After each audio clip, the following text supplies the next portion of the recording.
Okay, so I have a fairly involved granular project here. It's got 5 PD files, and so one main patch, and then 4 patches that are either just subpatches or abstractions, and then 7 audio files. So let's look at the main patch, and we've got several things going on here. So here are a few of those sub patches. So the other PD files here. One just called sounds, and it's got all the audio in it. So load bang. So as soon as the file opens, just sends out a bang, and so that bang sends all these messages to sound filer. So read, resize, glock.wave into the table called glock, and so on. And then we have a grain envelope here that was generated before. And then this isn't necessary to the project, but it's just nice to be able to listen to these files.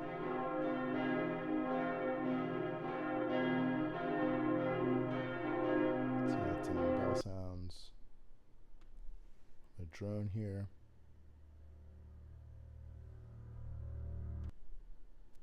thunder sound,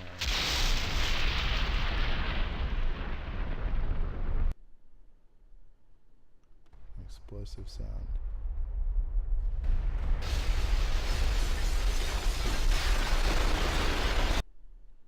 sax,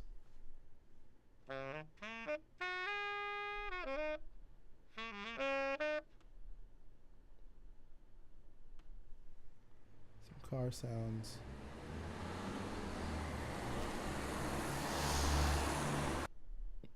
and some vocals.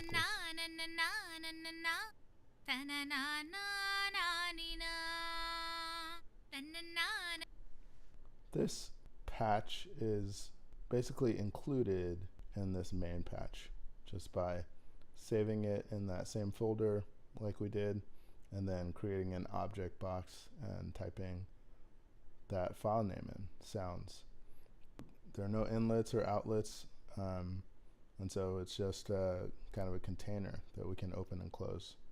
So all of that stuff doesn't have to sit in this same patch, which you can see is already pretty crowded. The next PD file is grains.pd that I have. And so inside that we have another one, and that's our actual grain generator. But grains.pd, it holds all of these, again, so they don't have to be on the screen in this main patch. Earlier we changed our grain generator so that we could send it a table name, so that we could change the table that the grain generator is reading from. And so now that we have 7 tables, we have another inlet here, and so we're going to send a value to each of these right inlets. So the second inlet we made with a set message. So tab read takes a set message, so we have an inlet, set, and then a variable. And so we're sending as our variable a symbol and the table name. And so that's what these really long message boxes in the main patches are, sending to each of these, G5, G6, and we see that receive G5, receive G6, all the way up to 42 that we're sending these. And so at the same time, we're having our grain generator take that same value in an expression, and we're saying expression size, and then the name of that symbol name. So give me the size of that symbol. And so the symbol is going to look at that table and say that table is this long, and so we're going to send a file length from the grain generator out to our slider values, so that the sliders go from 0 to 1, start, end, start variation, and end variation all go from 0 to 1, and then we multiply that by the most recent file length that we got from one of those 42 grain generators. And so that we're gonna be able to move the slider from the start to the end of whatever file we're working with at the time. And we don't really have to think about how long is thunder compared to explosion, because we're sending that file length and PD is handling that for us. And so that's grains and grain gen.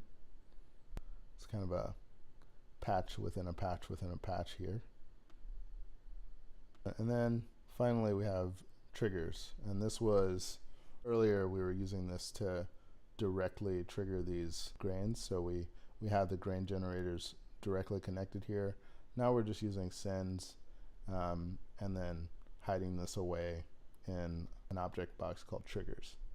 So send trigger 1, and so we're still sequencing these in order. I think the other patch had 20 grain generators, this one has 42. Those sends are coming from here to here in grain, so received trigger 1, T2, T3, T4. And then the entire thing has a toggle, which we've set to be able to turn this toggle on and off using MIDI values. So on the QNeo, I've set 1 to play and 0 to stop. I've also set each of these big tables to be triggered by the pads on the QNeo. And so this is what I'm doing with the note in and the select values. These are the MIDI notes that the QNeo sends when I hit a certain pad or button. And these will be different on your MIDI controller, but this is what my MIDI controller sends. Okay, so that is what's going on in this patch. I have another control in for the last slider here to let me control volume. So the control in divided by 127 and send that to a receive called amp. That receive is here. So I've got my bus, and then I'm multiplying it by whatever I get from amp, and then that goes to the DAC, and also to a write SF in case I wanted to, record a file. So those are all my parameters, all my files. Now let's hear how some of these sound. So I'm gonna press play, and that starts some grains.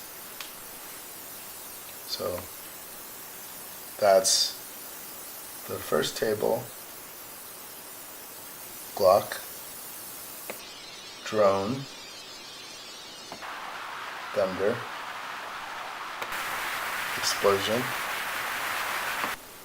sax, car, vocals, and this one's a mix of those. And so while those are running, I'll switch back to Glock. I can change the parameters of the controller. So the start value is saying, at what point in the audio file should I start? The end value, similar. Where in the file should I end?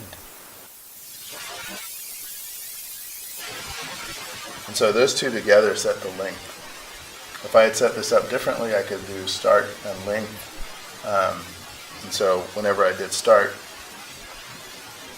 the length would stay the same, and I'd have to change the length to get a different pitch. But I have to kind of control these together the way this is set up.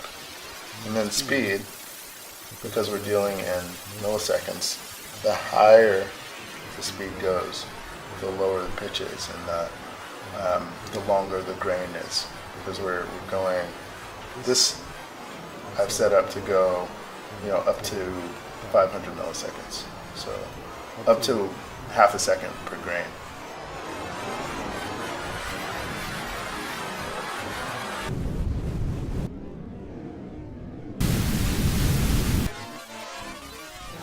switching some of these grains while leaving the settings there. The overlap just controls the density. This is the number of grains that could potentially be playing at the same time. So if I go all the way to the right, that's 42 grains. Down here, it's fewer.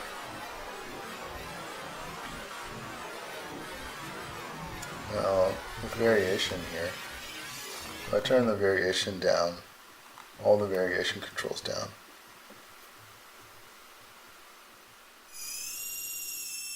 I get fixed pitches depending on the length and speed of the grain.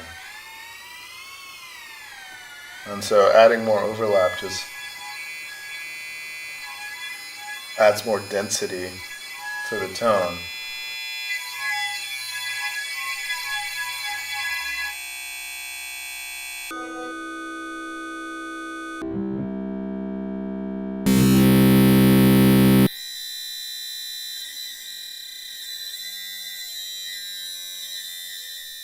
Now if I add some variation back in, even very little,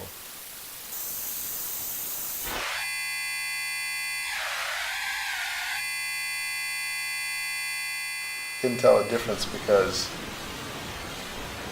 the grains have random length, so they don't line up with each other and produce a harmonic tone. But without the variation and with a, fast grain cycle, you get a pitch. So we're moving through the audio file so quickly that it's like an oscillator.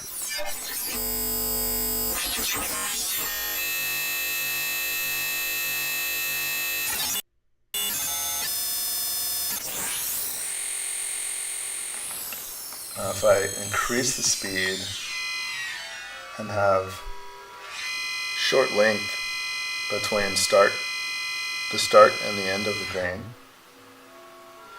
I can start to hear some tones that sound, I can start to hear what sounds like the original file.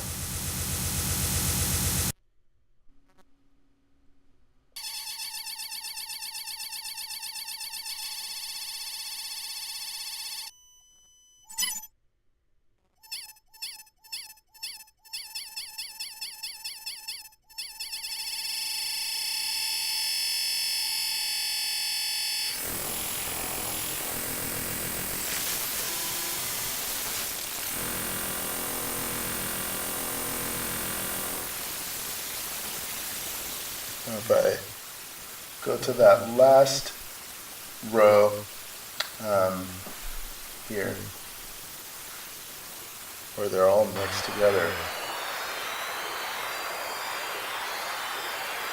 you get a really unique texture there.